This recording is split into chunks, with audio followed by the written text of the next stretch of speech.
अस्सलाम वालेकुम। अस्सलाम वालेकुम। कैसे हैं आप लोग? ठीक हैं? खैरियत से हैं? यार आप लोग, असल में मेरा बड़ा दिल कर रहा था किसी को अफ्तारी कराने का, तो मैं अभी वहाँ से चल के आ रहा था ना, तो मुझे आप दोनों नज़र आए। तो आप लोग प्लीज़ मेरे साथ चलें अफ्तारी के लिए।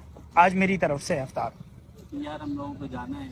आप प्लीज़ अफ्तारी के बाद चले जाइएगा। अभी मेरे साथ चले, मेरा बड़ा दिल कर रहा है। सारा इंतज़ाम हुआ है, बस थोड़ा सा टाइम रह गया, अजानों का टाइम होने वाला है। प्लीज़ आप लोग चलें, प्लीज़ चलें चलें, आप लोग चलें, आप लोग प्लीज़ चलें चलें चलें।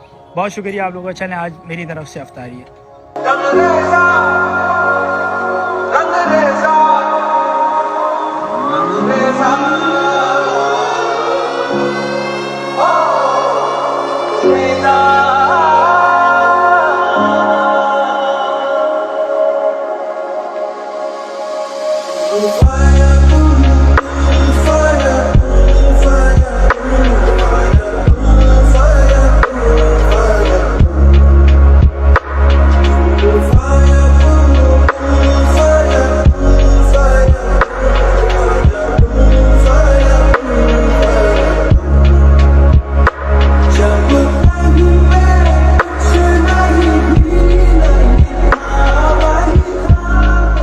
अल्हम्दुलिल्लाह सारा ख़त्म कर लिया आप लोगों ने, बहुत मज़ा आया।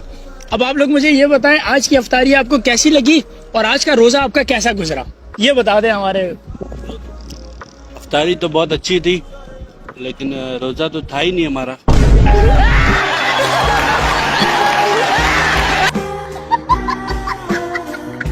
रोज़ा नहीं था आपका? ये क्रिश्चियन है और मैं रोजे नहीं रखता।